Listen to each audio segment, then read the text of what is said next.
Hello friends, welcome to our online study education जिसका नाम है स्किलटेल एजुकेशन, जहां पे हम प्रिपेयर कर रहे हैं सिविल सर्विसेज एग्जाम्स के लिए। और मैं आशीष बचवानी, मतलब आपका आशीष सर, आपको मैं प्रिपेयर करवा रहा हूं सिविल सर्विसेज फाउंडेशन के लिए।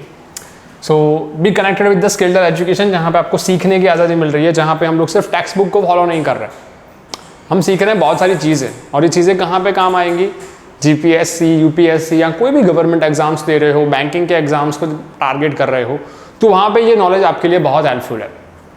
अगर आप 6, 7, 8, 9 में अच्छे परसेंटेज लेकर आ रहे हो तो इसकी कोई गारंटी नहीं है कि आप किसी भी गवर्नमेंट एग्जाम्स को इजीली क्रैक कर पाओगे, क्योंकि गवर्नमेंट एग्जाम्स के जो कोर्सेज होते हैं उसके अंदर 6, 7, 8, 9, 10 ये बेसिक चीज़ों के हिस्ट्री, जियोग्राफी, सिविक्स, पॉलिटिक्स और सिमिलरली बहुत सारी जैसे कि मैथमेटिक्स हैं, रीजनिंग्स हैं, साइंस के रिलेटेड, फिजिक्स के रिलेटेड जितनी भी चीज़ें हैं, इन सब का बेटर अंडरस्टैंडिंग और नॉलेज होना बहुत ज़रूरी है। ये बच्चों को कब पता चलता है? जब बच्चे 12th कर लेते हैं, बीकॉम, बीएससी कर लेते हैं, बैचलर डिग्री कंप्लीट कर लेते हैं, और फिर वो लोग ऐसी बेसिक चीज़ों की प्रिपरेशन शुरू करते हैं और तब तक बहुत देर हो चुकी होती है। तो we are preparing for you कि जहाँ पे हमारा टारगेट ये है कि हम आपको सारी चीज़ें बेसिक से ही सही तरह से पढ़ाएं, ताकि आगे जाके आपको बार बार चीज़ों को रिवाइज करने से अलग से टाइम लेकर बैठने की ज़रूरत नहीं पड़ेगी। तो आप अगर जीपीएससी, यूपीएससी के लिए सोच रहे हो, या फिर आप ऐसी गवर्नमेंट एग्जाम्स को टारगेट कर रहे हो कि भाई छोटी सी उम्र में 21-22 साल की उम्र में आपको एक अच्छी सी गवर्नमेंट जॉब मिल जाए, या 21-22 साल की उम्र में आप एक income tax officer, commissioner, IAS, IPS की पोस्ट पे अगर आप जाना चाहते हो, तो उसके लिए प्रिपरेशन आपको अभी से शुरू करनी पड़ेगी। आपको माइंडसेट रखना पड़ेगा कि अगर आप जितना अच्छा और बेटर एजुकेशन को अंडरस्टैंड कर सको, जितनी अच्छी चीज़ों को आप जल्दी समझ सको, उतना ही आप बेटर तरीके से रिजल्ट्स ले पाओगे। शुरू करते हैं। आज हमारा स्टैंडर्ड 6 में हम लोग पढ़ेंगे आज सिविक्स हम लोग पढ़ रहे हैं। तो पहले हम लोग पढ़ लेंगे सिविक्स क्या है, सिविक्स में हम किन किन चीज़ों के बारे में डिस्कस करते हैं। तो हम सिविक्स में डिस्कस करते हैं पॉलिटिक्स के बारे में, मतलब पॉलिटिक्स की कुछ चीज़ें, पूरा पॉलिटिक्स नहीं। हम ये डिस्कस करेंगे सिविक्स में कि लोग और गवर्नमेंट का क्या रिलेशंस है, गवर्नमेंट किस तरह से हमें हेल्प करती है, गवर्नमेंट क्या है, आपके आसपास जो रोड है, नदी है, साफ सफाई करने वाले जितने भी लोग हैं, या आपके आसपास में जितने भी वाटर सप्लायर्स हैं जो आपको घर पे 24 घंटे पानी पहुंचाते हैं, आपको इलेक्ट्रिसिटी प्रोवाइड करने वाले लोग, ये सारे लोग आपको किस तरह से हेल्पफुल है, किस तरह से हम इनडायरेक्टली उन पर डिपेंडेंट हैं, और गवर्नमेंट हमारे लिए कौन कौन सी सुविधाएं हमें उपलब्ध करवाती है, हमें कौन कौन से बेनिफिट्स दिलवाती है, इन चीज़ों के बारे में आज पढ़ने वाले हैं। तो फोकस करते हैं ना, स्टैंडर्ड 6 में हम लोग पढ़ रहे हैं आज सोशल साइंस फाउंडेशन, इसे हम कहेंगे सिविल सर्विसेज फाउंडेशन। तो सिविल सर्विसेज फाउंडेशन में हम लोग सिविक्स पढ़ रहे हैं। Okay, so you can also called a social science foundation या सिविल सर्विसेज फाउंडेशन भी आप इसे कह सकते हो। डाइवर्सिटी एंड डिस्क्रिमिनेशन, पहला हमारा आज का चैप्टर है डाइवर्सिटी एंड डिस्क्रिमिनेशन। मतलब पहले ये चीज़ बताओ कि डाइवर्सिटी क्या होती है। सब डाइवर्सिटी भी कह सकते हो या डाइवर्सिटी भी कह सकते हो, वैसे आप प्रोनाउंसिएशन करो, इट्स अप टू यू। क्या होती है डाइवर्सिटी? इससे हम कहते हैं विविधता। हिंदी में हम लोग क्या कहते हैं?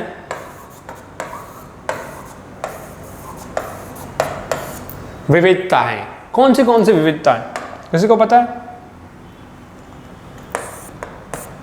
चलो एक कंपैरिजन करते हैं ना। मुझे बताओ, आपके और आपके फ्रेंड में क्या क्या चीजें अलग है? स्कूल में जाते हो, ट्यूशन्स पढ़ते हो, आपके पास बहुत सारे फ्रेंड्स हैं। अगर आप गर्ल हो तो आपका एक ग्रुप होगा, बॉय हो तो आपका एक ग्रुप होगा अलग से, जहाँ पे बॉयज़ एंड गर्ल्स भी होंगे। तो आप कंपेयर करो अपने बेस्ट फ्रेंड के साथ कि उसमें और आप में क्या क्या फ़र्क है।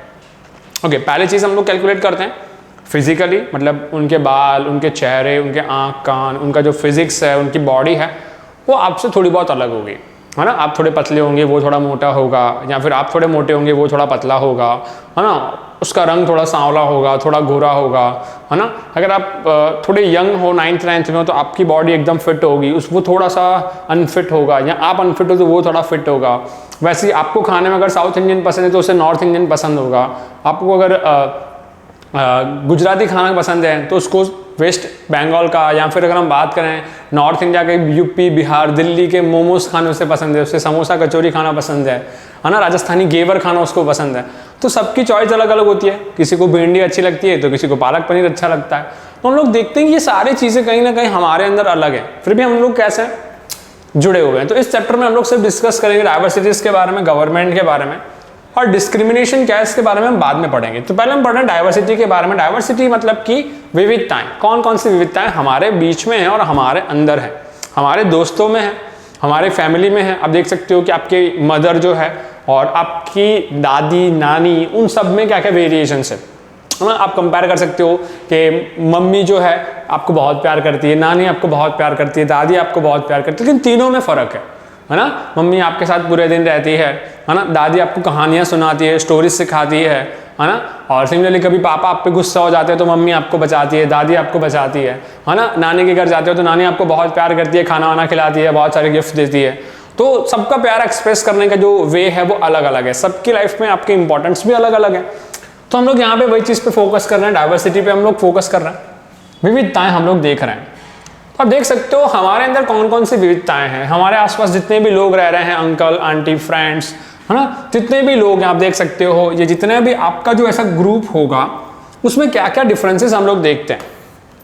लोग मतलब कि वो लोग देखने में अलग होंगे, उनका रंग रूप कपड़े पहनने का तरीका अलग होगा, उनका बिहेवियर अलग होगा। किसी को गुस्सा जल्दी आ जाता है, किसी को गुस्सा ही नहीं आता, एकदम पूरे दिन काम ठंडे दिमाग से वो काम करता है।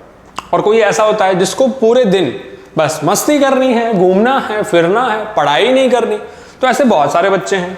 कुछ ऐसे बच्चे भी हैं जिनका कल्चर अलग होगा, हाँ, जैसे राजपूत है हमारे यहाँ पे, मराठा हैं, सिंध हैं, पंजाब हैं, गुजरातीस हैं, है ना, वेस्ट बंगाली हैं, साउथ इंडियन हैं। तो इन सबका कल्चर कैसा है, अलग अलग। कभी आपको लगा मराठी साड़ी आप देखो, लावणी साड़ी आप देखो, साउथ इंडियन साड़ी पहनने का तरीका देखो, है ना। आपके घर पे देखो आप जीन्स टी शर्ट पहन रहे हो, आपके मदर फादर उनको पैंट शर्ट और साड़ी पहनना पसंद है, मम्मी को साड़ी पहनना ज़्यादा पसंद होगा, है ना। आपकी जो सिस्टर होगी उसको वन पीस या फिर आप लोग ना वेस्टर्न कल्चर के जो अभी कपड़े आ रहे हैं, है ना, नॉर्मली जो बाबा शूट्स वगैरह होता है, उनको ऐसा सब पसंद लगता है। तो सबकी चॉइसेस कैसी है, अलग अलग है। सबके रिलीजन भी अलग अलग है ना।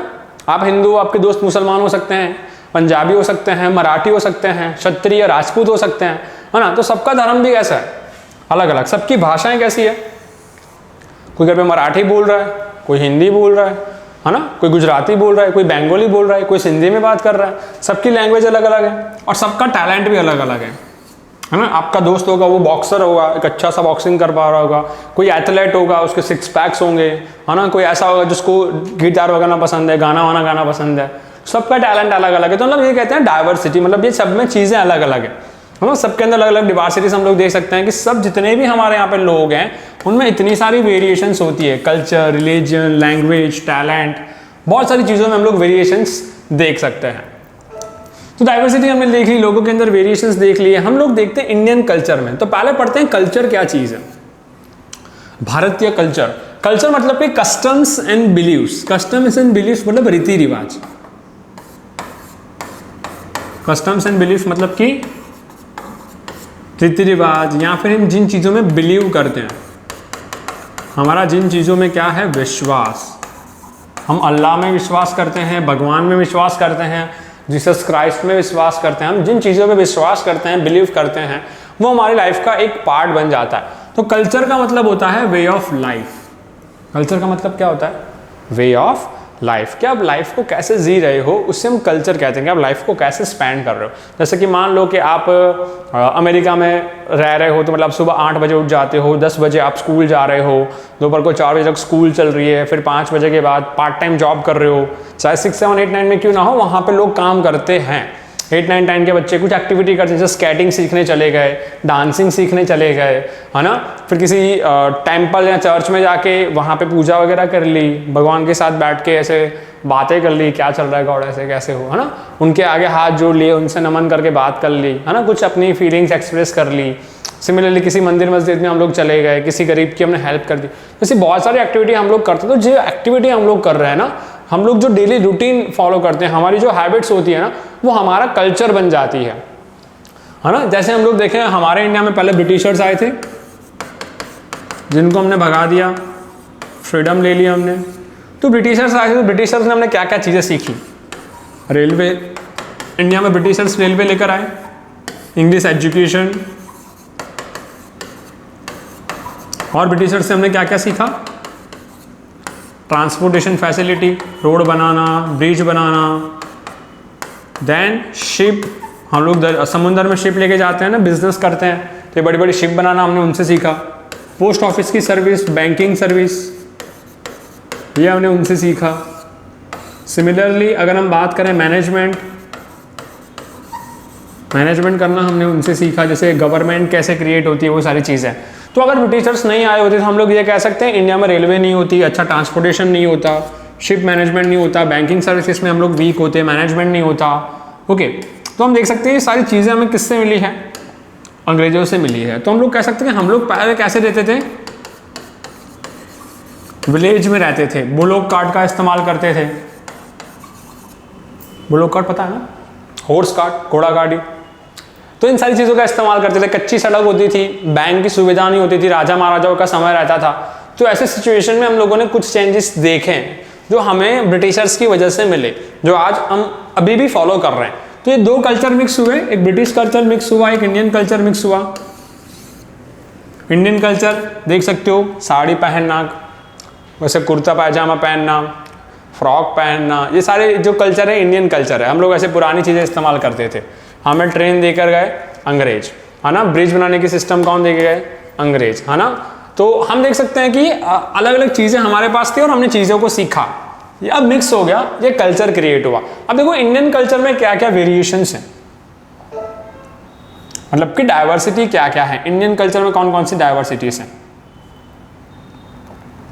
तो इंडियन कल्चर में कौन कौन सी डाइवर्सिटी है। पहले तो इंडिया में कास्ट अलग अलग है, लोगों का धर्म अलग अलग है, अलग अलग धर्म के लोग आपको मिलेंगे, जैसे कि हिंदू, मुसलमान, सिख, मराठी, है ना, अलग अलग धर्म, अलग अलग लैंग्वेज के लोग मिलेंगे। कोई कोंकणी बोल रहा है, कोई आसामी बोल रहा है। लोगों को कपड़े पहनने का स्टाइल अलग है, आपको जीन्स टी शर्ट पसंद है, आपके डैड को पैंट और शर्ट पहनना पसंद है, दादाजी को कुर्ता पायजामा पहनना पसंद लगता है।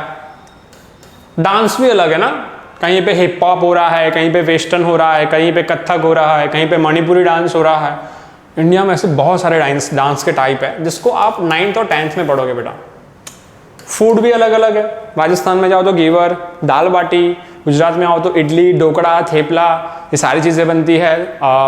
महाराष्ट्र में चले जाओ तो वड़ा पाव, सेव उसड़ बनता है। साउथ इंडिया में चले जाओ तो इडली, सांभर, रसम। वैसे हैदराबाद चले जाओ तो हैदराबाद में बिरयानी अच्छी बनती है। दिल्ली में चले जाओ तो दिल्ली के मोमोज, दिल्ली चाट। पंजाब में चले जाओ तो पंजाबी दाल चावल, पंजाबी छोले, है ना, पंजाबी परोठे, पंजाबी लस्सी। आप हिमालय में चले गए तो वहाँ पे गर्मा गर्म चाय, कॉफ़ी, ये सारी चीज़ें बनती हैं। तो इंडिया में हर जगह पे कहीं ना कहीं खाना भी फेमस तो है ही, कपड़े पहनने के तरीके भी सबसे अलग है, हमारे रीति रिवाज भी अलग है, हमारे जो रीति रिवाज को फॉलो करने की मेथड है ना बेटा, वो भी कहीं ना कहीं अलग है। तो बहुत सारे वेरिएशंस दिखाई देते हैं हमें। फेस्टिवल्स में हम लोग अलग अलग सेलिब्रेट करते हैं। ये जो वेरिएशंस है ना, इन वेरिएशंस को हम कहते हैं डाइवर्सिटी। ये वेरिएशंस आप देख सकते हो, है ना। ये वेरिएशंस हमारे बिहेवियर के अंदर होते हैं, लैंग्वेज, हमारी एबिलिटी, हमारा स्किल, हमारे पास जितने रिसोर्स हैं उसका हम कैसे इस्तेमाल कर रहे हैं। अब यहाँ पे मैंने एक वर्ड यूज़ किया है रिसोर्स, इसके बारे में हम आगे पढ़ेंगे कि रिसोर्सेज क्या होते हैं।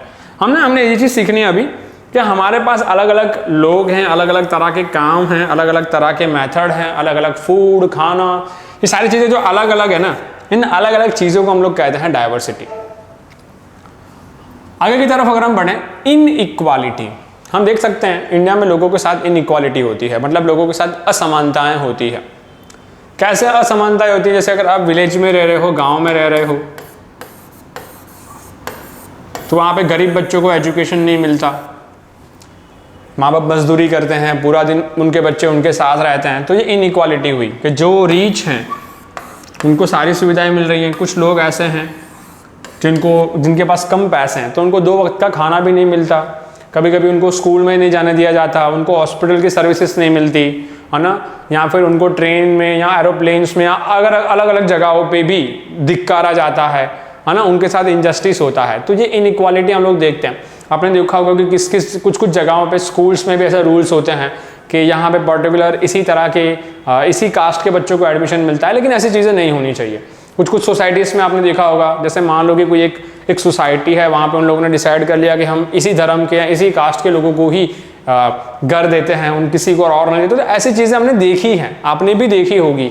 वो इनइक्वालिटी नहीं होनी चाहिए, है ना। किस तरह की इनइक्वालिटी, कास्ट सिस्टम, हम लोग लड़ते हैं ना, हिंदू मुसलमान के नाम पे लड़ते हैं, है ना, अलग अलग धर्म के नाम पे लड़ते हैं, है ना। तो ये जो लड़ाइयाँ हो रही है धर्म पे नाम पे, इनइक्वालिटी हो रही है, ये क्यों हो रही है ना। ये चलो मान लो पहले हुई थी, पर अभी तो नहीं होनी चाहिए ना। अब देखो, आप अपने फ्रेंड के साथ बैठ के एकदम बातें कर रहे हो, वो आपका फ्रेंड है ना, हमें धर्म से क्या लेना देना। वो अगर मानो अल्लाह में बिलीव कर रहा है, आप भगवान में बिलीव कर रहे हो, तो क्या फर्क है? कोई फर्क नहीं है, वो भी इंसान है, आप भी इंसान हो। तो हमें प्यार से रहना चाहिए, एक दूसरे के साथ प्यार बांटना चाहिए, है ना। ये चीजें इनइक्वालिटी को दूर करेगी। अगर आप नहीं पढ़ोगे, आप इनइक्वालिटी को दूर नहीं करोगे, तो आने वाली जनरेशन इनइक्वालिटी में ही रहेगी। तो हमें इनइक्वालिटी को अभी से सीखना है ना। वैसे एज ए टीचर मेरे लिए कोई भी कास्ट का अगर स्टूडेंट है तो मुझे वो मेरे लिए मायने नहीं रखता, मेरे लिए वो सिर्फ स्टूडेंट है। कौन सी कास्ट से बिलोंग कर रहा है ये मेरे लिए मायने नहीं रखता। वो रिच है या पुअर है ये भी मेरे लिए मायने नहीं रखता। जैसे मैं आपको अभी पढ़ा रहा हूँ, वैसे मैं किसी भी, चाहे वो इंसान रिच हो, चाहे वो पुअर हो, चाहे वो एकदम यंग हो, चाहे वो ओल्ड हो, किसी भी इंसान को मैं पढ़ा सकता हूँ। अगर उसको नॉलेज चाहिए मेरे से, तो मेरे से होती है, वो मैक्सिमम कोशिश करूंगा उसको नॉलेज देने की। तो ये टीचर का होने का एक अच्छा सा बेनिफिट है मेरे लिए कि मैं किसी के साथ भेदभाव नहीं करता, इनइक्वालिटी नहीं करता। तो आपको भी नहीं करनी चाहिए। हम देखो रिलीजन में, फाइनेंशियल में देख सकते हैं कि हमारी सोसाइटी में बहुत सारी इनइक्वालिटीज़ हैं, है ना। तो ये इनइक्वालिटीज़ कहीं ना कहीं हम आपके बिहेवियर में होगी, आपके आसपास सोसाइटी में आपको देखने को मिलेगी, जो बहुत ही गलत चीज़ है। इनइक्वालिटी नहीं होनी चाहिए। अगर हम बात करें रिसोर्सेज की, तो हमारे पास दो तरह के रिसोर्स होते हैं, natural resources and man made resources. अब रिसोर्सेज क्या है? रिसोर्सेज मतलब ऐसी चीज़ें या ऐसा सप्लाई जिसका इस्तेमाल हम लोग कर सकते हैं। कोई भी इंसान या कोई भी कंट्री चीज़ों का इस्तेमाल करती है, उसे रिसोर्स कहते हैं। मान लो आप कहाँ पर हो, इंडिया में हो, और इंडिया में आपको जो चीज़ें मिल रही हैं जिसका आप इस्तेमाल कर रहे हो, उसे रिसोर्स कहते हैं। जैसे इंडिया में आपको नेचुरली गॉड से क्या क्या मिला हुआ है, जंगल, पर्वत, समुंदर, अच्छे अच्छे पहाड़, अच्छे अच्छे नदियाँ, है ना। साइट सीइंग के लिए बहुत अच्छी अच्छी चीज़ें हैं। ओके, तो ये सारी चीज़ें नेचुरल चीज़ें हैं ना, अच्छे अच्छे एनिमल्स हैं, बर्ड्स हैं, एकदम कूल एटमोसफियर है। तो जितनी भी अच्छी चीज़ें हैं, इन सारी चीज़ों को, नेचुरल चीज़ों को हमें गॉड की तरफ से मिला है। एक अच्छा सा डेजर्ट है हमारे पास। तो इंडिया में जितनी भी ब्यूटीफुल चीज़ें हैं ये हमें गॉड की तरफ से मिली हैं, जिसका हम इस्तेमाल करके घर बना सकते हैं, धरती पर रह सकते हैं, पेड़ पौधों को हम लोग ग्रो कर सकते हैं, हमें वेजिटेबल्स और फ्रूट्स मिलते हैं। तो ये नेचुरल रिसोर्सेज हुआ जिसका हम इस्तेमाल करके क्या करते हैं, हमारी लाइफ को बेटर बनाते हैं। तो रिसोर्सेज जैसे सनलाइट है, वाटर है ना, ये सारी चीज़ें हमारी लाइफ का एक हिस्सा है। इनके बिना आप नहीं रह सकते। सनलाइट के बिना रह सकते हो क्या? वाटर के बिना रह सकते हो क्या? तो ये चीज़ें हमें गॉड की तरफ से फ्री ऑफ कॉस्ट मिल रही है। इंडिया की बात कर रहा हूँ, तो ये हमारे लिए अच्छी है। यही मैं अगर साउथ इंडिया की, अगर साउथ की कंट्री हो या फिर मैं नॉर्थ की या ईस्ट की कंट्री, किसी भी कंट्री की बात करूँ, तो वहाँ पे ये चीज़ें सेम नहीं होंगी। जैसे मैं कुवैत, ईरान, इराक की बात करूँ, तो जो गल्फ कंट्रियाँ हैं, गल्फ कंट्रियाँ मतलब जहाँ से तेल निकलता है, तेल के कुएँ हैं, तो इन कंट्रियों के अंदर अगर हम बात करें तो इन कंट्री में पानी नहीं होता। वहाँ पे तेल के कुएँ तो है बट पानी की बहुत कमी है। तो वो लोग तेल बेचते हैं और पैसों से पानी खरीदते हैं। इंडिया में क्या ऐसी सिचुएशन है क्या? नहीं ना। आपके घर पे ज़्यादातर मैक्सिमम आपको अच्छी तरह से पानी मिल रहा होगा फ्री ऑफ कॉस्ट। पेट्रोल लेने के लिए पैसे देने पड़ते हैं। गल्फ कंट्रियों में पेट्रोल फ्री में मिलता है, पानी देने के लिए पैसे देने पड़ते हैं। तो रिसोर्स सब जगह पे अलग अलग है, तो सबके जो यूजेस हैं वो भी अलग अलग है। तो अब हम लोग क्या करते हैं, पानी देते हैं उन लोगों को और तेल पेट्रोल खरीद लेते हैं, सामने कुछ पैसे भी देते हैं। वैसे ही मैनमेड रिसोर्स हमने बनाए, पैसे हैं, बिजली है, ट्रेन है, ब्रिज है, म्यूजिक इंस्ट्रूमेंट्स है, बाइक है, स्पीकर, कंप्यूटर हैं, कपड़े हैं, कार हैं, बिल्डिंग है, एरोप्लेन है, फर्नीचर है, शिप है और इलेक्ट्रॉनिक आइटम्स हैं। ये सारी चीज़ें हमने क्यों बनाई हैं? रिसोर्स का इस्तेमाल हमने इन सारी चीज़ों का इस्तेमाल करके ये बनाया है ना। बिजली है, बाइक है, ये सारी चीज़ें हमें कहीं ना कहीं मिट्टी, रेती, लकड़ियाँ, प्लास्टिक, ये सारी चीज़ें हमने बनाई हुई है। और ये किसकी वजह से बनी हुई है? नेचुरल रिसोर्स का इस्तेमाल करके। स्टील है, गोल्ड है, ये सारी चीज़ें हमें यहीं से तो मिली है, प्रोसेस करके उसमें ही तो बनाया है हमने। जैसे कपड़े कॉटन से बने हुए हैं, रेशमी चीज़ों से बने हुए हैं। तो जो मैनमेड रिसोर्स हैं वो भी नेचुरल रिसोर्स की वजह से ही मिल रहे हैं। ओके, तो हमारी जो संपत्ति है ये हम क्यों बनाते हैं? हमारी लाइफ को ईजी करने के लिए। क्यों बनाते हैं? लाइफ को ईजी करने के लिए, है ना। घर पे गर्मी हो रही है तो फैन की जगह पे आपने एसी लगवा दिया, कूलर लेकर आए। क्यों लेकर आए? हम लाइफ को और बेटर बना सकें। तो रिसोर्सेज जितने ज़्यादा उतनी लाइफ को आप और बेटर और ईजी बना सकते हो। ओके, हम रिसोर्सेज के बात करें तो देखो इंडिया में भी अलग अलग जगहों पे अलग अलग रिसोर्स हैं। जैसे अगर हम बात करें केरला की, किस स्टेट की?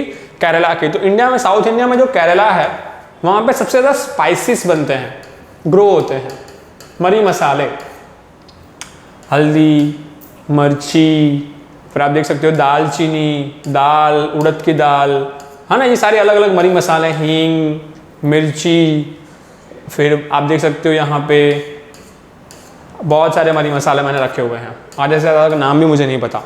हम लोग किचन में नहीं जाते, मम्मी खाना बनाती है। आप जाते हो किचन में? चलो, तो आपको क्या करना है, मैं टास्क दे रहा हूँ एक अच्छा सा, किचन में जाओ, मम्मी को पूछो मम्मी ये कौन कौन सी चीज़ें हैं इसमें, है ना, और मुझे बताओ कमेंट करके कि इनमें कौन कौन सी चीज़ें हैं, तो मुझे भी पता चले, मैं भी कुछ थोड़ा बहुत आपसे सीखूँ। मैं भी आज जाके मम्मी को पूछता हूँ मम्मी इसमें कौन कौन सी चीज़ें हैं, मुझे बताओ जल्दी जल्दी, है ना। मुझे आधे तक पता है कि मम्मी ये दालचीनी इस्तेमाल करती है, ये हल्दी है, ये मिर्च है ना, फिर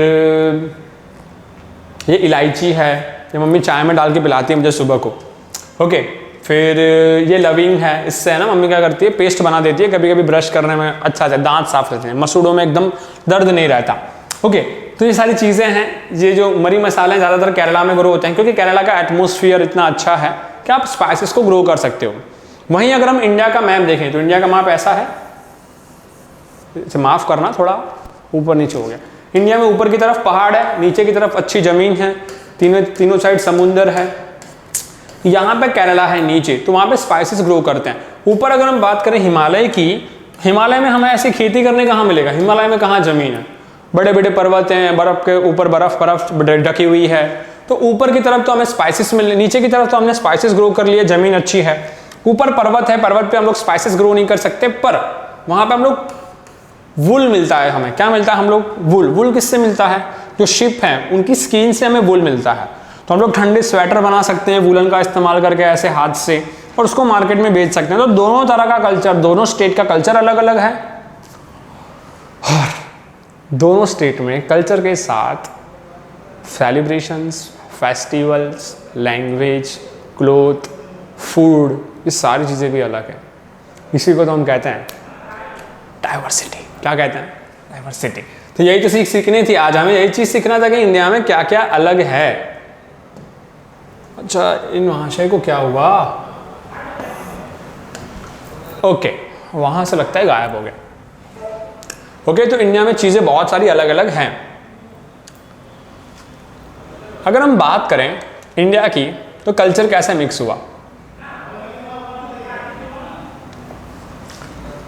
इंडिया का कल्चर दो चीज़ों का मिक्स है। जैसे मैंने आपको बताया, ब्रिटिशर्स जो इंडिया में आए थे, बंदूक लेकर आए थे। हमारे पास तो तलवार थी, बंदूक तो थी ही नहीं।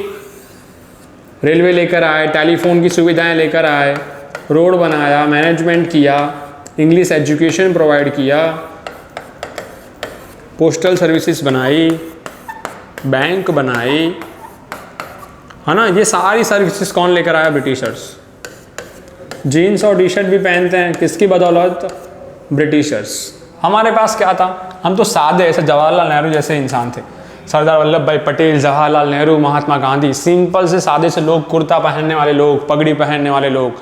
जीन्स टी शर्ट से, टेलीफोन से, पोस्टल सर्विसेज से हमें क्या लेना देना, कोई लेना देना नहीं। हम लोग गाँव में रहते थे, खेती करते थे, हमारे पास बहुत सारे बैल, बहुत सारे भेड़ बकरियाँ होती थी, और अच्छी तरह से हम हमारा जीवन व्यतीत करते थे। ब्रिटिशर्स आए, ब्रिटिशर्स ने उन्होंने हमको गुलाम बनाया, और ऐसे इंडिया दो पार्ट में बट गया। कुछ जगहों पे ब्रिटिशर्स और कुछ जगहों पे इंडियन। और हमने हमारी आज़ादी के लिए लड़ाई की, हमने लड़ाई की ब्रिटिशर्स के साथ, और फाइनली हमारे पास जो महात्मा गांधी हैं उनकी वजह से हमें देश की आज़ादी मिली। और बहुत सारे फ्रीडम फाइटर्स हैं जिनका हम दिल से सम्मान करते हैं, भगत सिंह, सुखदेव, राजगुरु, उन सब की वजह से भी हमें कहीं ना कहीं क्या मिला, इंडिपेंडेंस मिला। सो हम देख सकते हैं इंडिया में दो तरह के कल्चर्स हैं। इंडिया में कोई एक कल्चर फॉलो नहीं हो रहा, इंडिया में दो जगहों का कल्चर फॉलो हो रहा है। कहाँ का कल्चर फॉलो हो रहा है, ब्रिटिशर्स का भी और इंडियंस का भी। तो इसीलिए जवाहरलाल नेहरू जी ने एक बुक लिखी थी, उनकी बुक का नाम था द डिस्कवरी ऑफ इंडिया। मतलब इंडिया का कल्चर कैसा है, कौन से स्टेट में किस तरह के लोग हैं, कहाँ पे कौन कौन सी भाषाएं बोली जाती हैं, लोगों का बिहेवियर कैसा है, लोग क्या क्या करते हैं, इंडिया बाकी सब कंट्रियों से अलग क्यों है, ये सारी बातें आपको इनकी ये बुक में मिल जाएगा। जवाहरलाल नेहरू का बुक का नाम क्या है, the discovery of India, the written by Jawaharlal Nehru, है ना। इन बुक को आप अमेजोन से ऑनलाइन भी मंगवा सकते हो। आगे अगर हम बात करें, इसी बुक से हमें सीखने को मिला यूनिटी इन डाइवर्सिटी। यूनिटी मतलब भारत में अलग अलग लोग होने के बावजूद भी यूनिटी दिखाई देती है।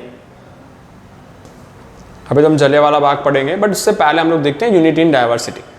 मतलब कि यहाँ पे हिंदू है, मुसलमान है, सिख है, ईसाई है, सब लोग अलग अलग है। सब लोग अलग अलग होने के बावजूद भी हमारे अंदर एकता है। एकता मतलब हम लोग जुड़े हुए हैं एक दूसरे के साथ, एक दूसरे को सपोर्ट कर रहे हैं, एक दूसरे के साथ हैं हमेशा से, है ना। आप देख सकते हो जवाहरलाल नेहरू, महात्मा गांधी, सरदार वल्लभ भाई पटेल, सुखदेव, राजगुरु, इन लोगों ने अपने जीवन का बलिदान दे दिया। या इन लोगों ने कहीं ना कहीं, किसी ने इंडिया को बेटर बनाने की कोशिश की तो किसी ने इंडिया को जोड़े रखा, किसी ने मूवमेंट की तो किसी ने अपनी जान की कुर्बानी दी। ये कहीं ना कहीं सिर्फ भारत माता के लिए, भारत देश के लिए लड़े, ना ही किसी धर्म के लिए, ना ही किसी कास्ट के लिए। हमारे पास अशफाक उल्लाह खां भी हैं तो हमारे पास भगत सिंह भी हैं, हमारे पास सरदार वल्लभ भाई पटेल भी हैं तो हमारे पास रविंद्रनाथ टैगोर भी हैं। कोई वेस्ट बंगाल से बिलोंग करता है तो कोई गुजरात से, कोई पंजाब से बिलोंग करता है तो कोई महाराष्ट्र से। हमारे पास बहुत सारे ऐसे फ्रीडम फाइटर हैं जिन्होंने ना तो अपने राष्ट्र, ना तो अपने राज्य के बारे में सोचा, ना ही अपने किसी भी धर्म के बारे में सोचा। इन्होंने सिर्फ सोचा तो भारत देश के बारे में, और वही भारत देश को खास बनाता है। भारत की खूबी ही यही है कि हम लोग अलग अलग होने के बावजूद भी एक हैं, हम लोग कभी अलग नहीं हुए। हमारे अंदर जाति भांति में बहुत सारे झगड़े होते रहे, लेकिन कभी हमारा देश टूटा नहीं। वैसा ही एक किस्सा हम लोग सुनने जा रहे हैं, एक स्टोरी आज हम सुनने जा रहे हैं। ये स्टोरी है जलियांवाला बाग की। ये कहानी है 13 अप्रैल 1919 की। ये तब की कहानी है, यह कहानी है पंजाब और अमृतसर की। 13 अप्रैल 1919 में पंजाब के अमृतसर में एक छोटा सा बगीचा था। बगीचा का नाम था जलियांवाला बाग। उस बगीचे में बहुत सारे लोग इकट्ठे हुए थे। इतने सारे लोग इकट्ठे हुए थे कि वो लोग मीटिंग कर रहे थे। तकरीबन 10,000 से भी ज़्यादा लोग थे। कितने लोग थे? 10,000 से भी ज़्यादा लोग। कुछ औरतें थीं, कुछ बच्चे थे और कुछ पुरुष थे। ये लोग क्यों इकट्ठे हुए थे? क्योंकि 1919 में देश की आज़ादी के लिए, देश को आज़ाद करवाने के लिए ब्रिटिशर से किस तरह से उनको समझाया जाए, लड़ा नहीं जाए पर उनको समझाया जाए कि हमें भी आज़ादी की ज़रूरत है। उनको समझाने के लिए और उनसे आज़ादी लेने के लिए एक अच्छी सी मीटिंग रखी गई थी। ये मीटिंग रखी गई थी 13 अप्रैल को 1919 को। ये जिस बगीचे में मीटिंग थी, जिसका नाम है जलियांवाला बाग, इस बगीचे में आसपास में बड़ी बड़ी दीवार थी, बड़ी बड़ी ऊंची ऊंची दीवारें थी, और बगीचे में, बाग बगीचे में आने जाने का सिर्फ और सिर्फ एक रास्ता था। आप देख सकते हो कि जलियांवाला बाग, इस बगीचे जो पंजाब अमृतसर में है, 13 अप्रैल का दिन है, 1919 का साल है। 10,000 से भी ज़्यादा लोग बगीचे के अंदर हैं। बड़ी बड़ी ऊंची ऊंची दीवारें हैं, आप उसको चढ़ के या टांग कर नहीं जा सकते, और आने जाने का सिर्फ और सिर्फ एक ही रास्ता है, छोटा सा रास्ता है जहाँ से लोग आ रहे हैं, जा रहे हैं। और इस बगीचे के बीचों बीच एक छोटा सा कुआं है। अब होता यूँ है कि बहुत सारे लोग मीटिंग कर रहे होते हैं, बहुत सारे लोग बातें कर रहे होते हैं, और अचानक इन लोगों के सामने एक इंसान आ जाता है अपनी पूरी फौज लेकर, और उस आने जाने वाले रास्ते के दरवाजे के ऊपर खड़ा रह जाता है, ताकि कोई भी इंसान अंदर से बाहर ना आ सके। जहाँ पे 10,000 लोग एक साथ बगीचे के अंदर हैं, गार्डन के अंदर हैं, और उसी गेट पे एक इंसान आ जाता है जिसका नाम होता है जनरल डायर। क्या नाम होता है? जनरल डायर, जिसका नाम है रेग्निलेट एडवर्ड हैरी डायर, जिसे हम जनरल डायर के नाम से भी जानते हैं। वो अपनी पूरी सेना लेकर आ गया है। सारी सेना के पास बंदूकें, हथियार हैं, और सामने इतने सारे 10,000 से भी ज़्यादा लोग हैं जिनके पास कोई हथियार नहीं है, और ये सारे लोग सिर्फ और सिर्फ मीटिंग कर रहे थे, डिस्कशन कर रहे थे। अचानक जनरल डायर ने ऑर्डर दे दिया इन सारे सैनिकों को कि इनके ऊपर गोली चलाई जाए, इनको मार दिया जाए। बिना किसी रीज़न के, बिना किसी तरीके के तर्क वितर्क के, बिना किसी कारण के, बिना किसी तरह का सोचा समझे बिना जनरल डायर ने ऑर्डर दे दिया इन लोगों को मारा जाए, और इन लोगों के ऊपर गोलियों की बरसात शुरू हो गई और हज़ारों लोगों की डेथ हो गई। इस तरह से आप देख सकते हो कि आने जाने का रास्ता बंद कर दिया गया और हज़ारों लोगों को मौत की घाट उतार दिया गया। इतनी सारी गोलियां चली जिसमें छोटे बच्चे, बुजुर्ग, बड़े, औरतें, इन सारे लोगों को मार दिया गया। इतिहास में अगर हम बात करें तो जलियांवाला बाग बहुत ही दर्द भरी घटना है। आज भी लोग जब इन चीज़ों को याद करते हैं पंजाब और हरियाणा में तो रो पड़ते हैं। जनरल डायर जब गोलियां चला रहा था तो इतने सारे लोग थे कि उन्होंने बचने के लिए बीच में जो कुआं था, जिसका मैंने अभी का लाइव इमेज रखा हुआ है, जो बहुत ही गहरा कुआं है, लोग उसमें कूदने लगे अपनी जान बचाने के लिए। एक के ऊपर एक लोग कूदने लगे, और सांस ना मिलने की वजह से और हवा ना मिलने की वजह से उनकी आवाज़ दब गई, वो मर गए वहीं के वहीं। और इतने सारे लोग मर गए, इतने सारे लोग घायल हुए, जिसका आंकड़ा सुनते ही लोग आज भी रो पड़ते हैं। अगर हम देखें तो इतने सारे लोग मर गए, जिसका हम अगर अनुमान लगाएं तो कम से कम 1200 से ज़्यादा लोगों की डेथ हो गई। 1200 से ज़्यादा लोग थे वो घायल हो गए, और कितने लोगों की डेथ हो गई? 379 ये ब्रिटिशर्स कहते थे, बट इंडियन गवर्नमेंट ने तो कुछ अलग ही बताया। ब्रिटिशर कहते थे कि हमारी रिपोर्ट के अकॉर्डिंग 379 पीपल की डेथ हुई है और 1200 से ज़्यादा लोगों की जो है हालत ख़राब है, वो लोग सीरियस हालत में हैं, उनको हॉस्पिटल में एडमिट किया गया। पर इन सिचुएशन में हम देखें तो इतने सारे लोग घायल हुए कि इनकी गिनती करना भी मुश्किल था। गवर्नमेंट ने बताया था कि करीबन 2 से 5 हज़ार लोग भी घायल हो गए थे और बहुत सारे लोगों की डेथ हो गई थी। जब ये बात जवाहरलाल नेहरू और महात्मा गांधी जी को पता चलती है तो वो दुख व्यतीत करते हैं कि ये बहुत गलत हुआ। जनरल डायर ने बिना किसी रीज़न के, बिना किसी वजह के इतने सारे भारतीयों को जान से मार दिया, जो बहुत ही गलत है। जब महात्मा गांधी और जवाहरलाल नेहरू ने ये बात कोर्ट में रखी, तो अंग्रेजों के सामने रखी, तो अंग्रेजों ने कहा ये जनरल डायर की गलती थी। जनरल डायर को कोई मिसअंडरस्टैंडिंग हो गई थी, उनको हमने कहीं और भेजा था और वो एक गलती की वजह से ही उन्होंने लोगों को मार दिया। बस इतना कह के उन्होंने जनरल डायर को छोड़ दिया। जब ये बात गांधी जी को पता चली तो गांधी जी बहुत ही दुखी हो गए। गांधी जी ने कहा कि अब हमारा अंग्रेजों के ऊपर अभी तक का जो विश्वास था 1919 तक, वो अब खत्म होता है। और 1920 के बाद गांधी जी ने शपथ ली कि मैं उसी दिन अब आज़ाद हो जाऊंगा, उसी दिन मैं रेस्ट करूंगा जिस दिन भारत को आज़ादी मिलेगी। 1920 के बाद महात्मा गांधी जी ने कभी आराम नहीं किया। वो देश को आज़ाद करवाने के लिए भारत के हर कोने में घूमते रहे, हर कोने, हर राज्य, हर देश, हर विदेश में घूमते रहे, लोगों से मदद मांगते रहे और बहुत सारी मूवमेंट्स करते रहे और फाइनली 1947 में भारत को आज़ादी भी मिली। आज भी आप इन जलियांवाला बाग की फ़ोटो देख सकते हैं, जहाँ पे आज भी दीवारों के ऊपर बड़ी बड़ी गोलियों के निशान हैं। अगर आप पंजाब अमृतसर जाते हैं तो जलियांवाला बाग को ज़रूर विजिट कीजिए।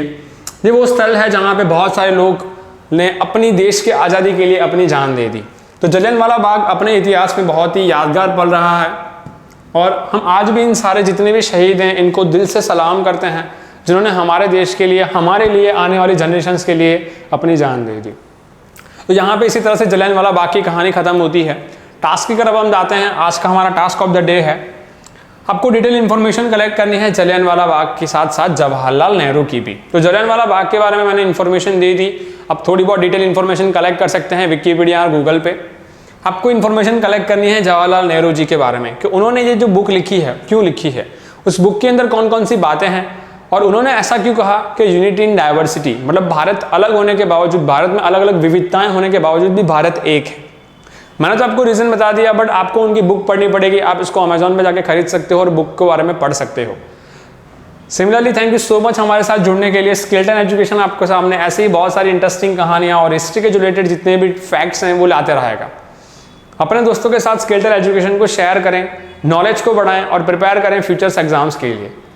जितना नॉलेज इंक्रीज करोगे उतना आपके लिए बेनिफिट होगा और जितना आप पढ़ोगे, जितना आप समझोगे चीज़ों को अच्छी तरह से, आप लाइफ को उतनी बेटर बना सकते हो। Thank you so much. जुड़े रहे स्किल्टन एजुकेशन और आशीष बचवानी, मतलब कि मेरे साथ। Have a nice day.